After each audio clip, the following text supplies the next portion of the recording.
Getting a puppy is a huge deal. Starting off right will help you build the relationship and the lifelong bond that you deserve with your new best friend. On today's podcast, we are going to go over how to start a good routine, give you a schedule that is easy to follow, and how to stick to it. From First Paw Media, sponsored by Alaska Dogworks Professional Canine Training Center in Anchorage, Alaska. This is Dogworks Radio, committed to families and their dogs to build lifelong and fulfilling relationships. Visit our website at dogworksradio.com. Now here are your hosts, Robert and Michele Forto. There are so many new experiences and things to think about when you bring home your puppy that you may forget one of the most important parts of puppy homecoming: establishing a routine. Structure will help your new canine family member feel secure and know what's expected of him. The best way to do this is to create a schedule and stick to it. The first few weeks with your new puppy are the time to start establishing good behaviors. By the way, the puppy is not the only one who benefits from a schedule. It also makes life easier for the human members of the family, too. You won't have to plan out every moment of your pup's day, but there are a few important areas where a schedule can make the difference between a well-adjusted dog and chaos.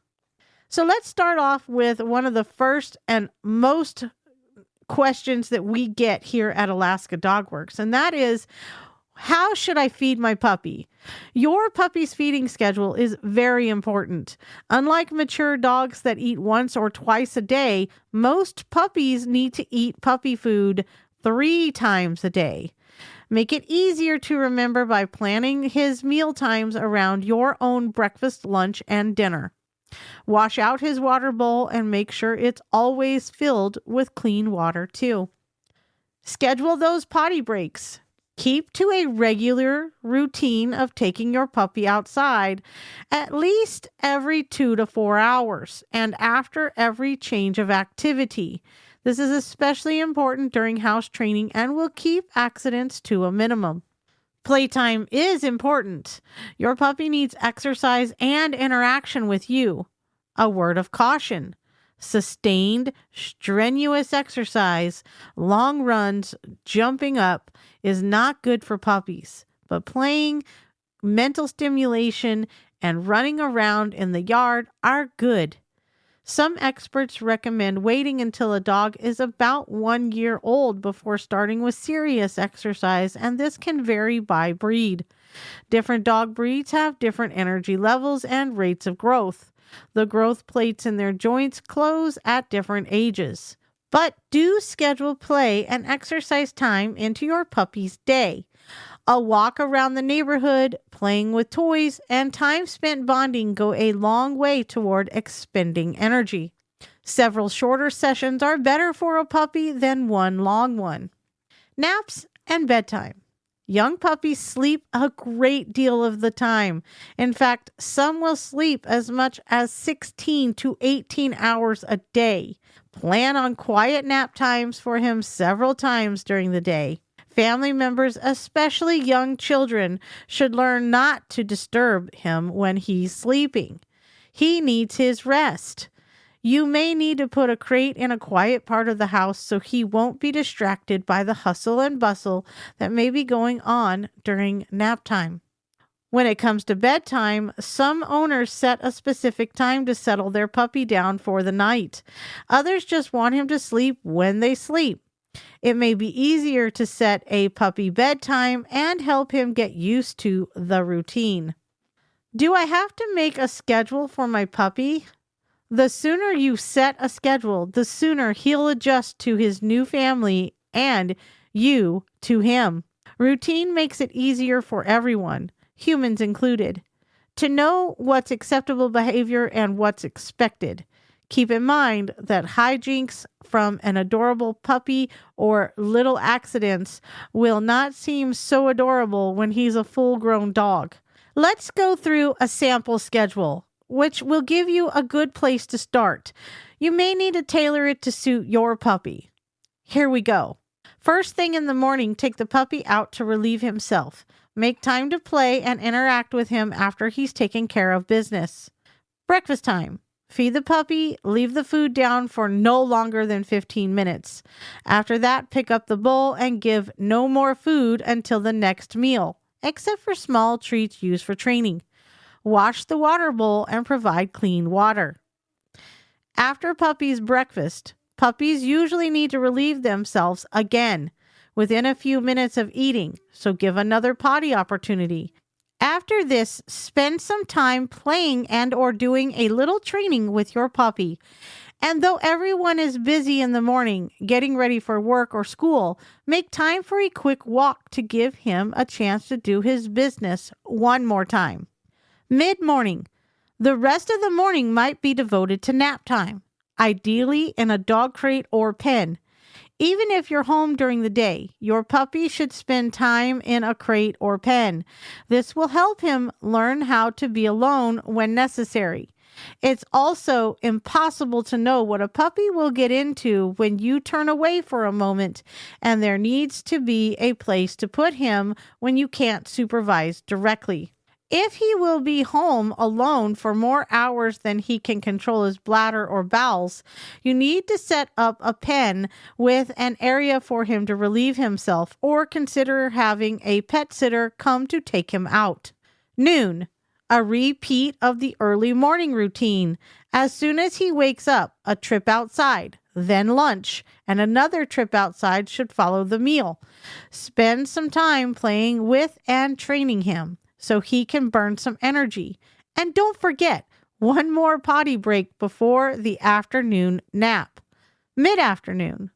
When he wakes up, it's time to go out again, and time to play and train again. Then a chance to potty. If you're home, he can hang out with you for a while before dinner. Dinner. If you arrange his meals around yours, it will become natural to feed him either while you're preparing dinner or while the household is eating. But pay attention so you can take him outside as soon as he's finished. Before the family sits down to dinner, it's a good idea to give the puppy a chew toy to enjoy in his crate. This way, he won't get underfoot and nobody will be tempted to give him tidbits from the table. Evening. Another potty break. The early evening is a good time for lots of interaction. For many puppies, this is the witching hour, and if you anticipate it by initiating play, he may settle down. If he doesn't, even after plenty of exercise, give him a treat and let him settle in the crate for a while. Later, an evening stroll gives him exercise and a chance to take a potty break. Bedtime. A set bedtime makes his adjustment and house training easier for everyone. It doesn't matter if it's 8 p.m. or midnight, as long as it becomes a routine.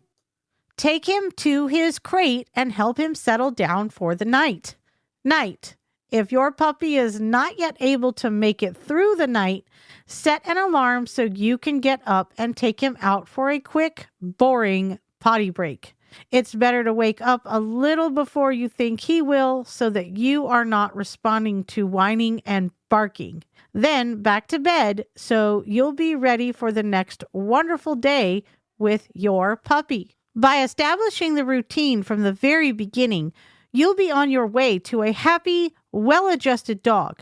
It's worth putting in the time and effort right now so that undesirable habits and behaviors won't stand a chance. So what do you think? Did you learn anything new about your canine buddy? Before we end the show, let's press pause for a sec. Maybe ask yourself, why did this resonate with me? What aspect of my relationship with my canine buddy could I apply this to? And what am I going to do differently this week to make my dog's training a little easier? So take time to mull it over, talk it out with a family member or trusted friend, Put some ideas down in your training journal and then check back next week for our next episode. And as always, I look forward to hearing your thoughts on this episode. So reach out over on X at First Paw Media and let's spark a conversation. Until then, keep going. You're doing great. It is time to create the relationship with your dog that you've always dreamed of. Thanks for listening to DogWorks Radio. Find the show notes for this episode and all others at alaskadogworks.com. And if you know someone in your life who needs help with their dog's training, be a hero and share our podcast with them. And we will see you next time. From First Paw Media, this is DogWorks Radio. We hope you enjoyed this podcast, and we invite you to subscribe in Apple Podcasts, Spotify, or wherever you get your podcasts. You'll find a link on the episode notes. You can tap or swipe on the episode cover art, and you'll see some offers from our sponsors. You can support our show by supporting them. If you like what you have heard, we would love it if you could give us a 5-star rating and tell your friends how to subscribe too. Your hosts are Robert and Michele Forto. Our producer is Robert Forto and created for First Paw Media. Got a dog training problem? There's a podcast for that to stay updated on everything dogs do on DogWorks Radio. A podcast hosted by master dog trainers and business coaches, Robert and Michele Forto. Every week, they will introduce you to pet professionals with unique insights on dogs in the veterinary world, in books and films, and working with canines. The podcast also answers questions like how long does it take to train a puppy, or what are the different training styles? Get some surprising answers on DogWorks Radio, wherever you listen to podcasts.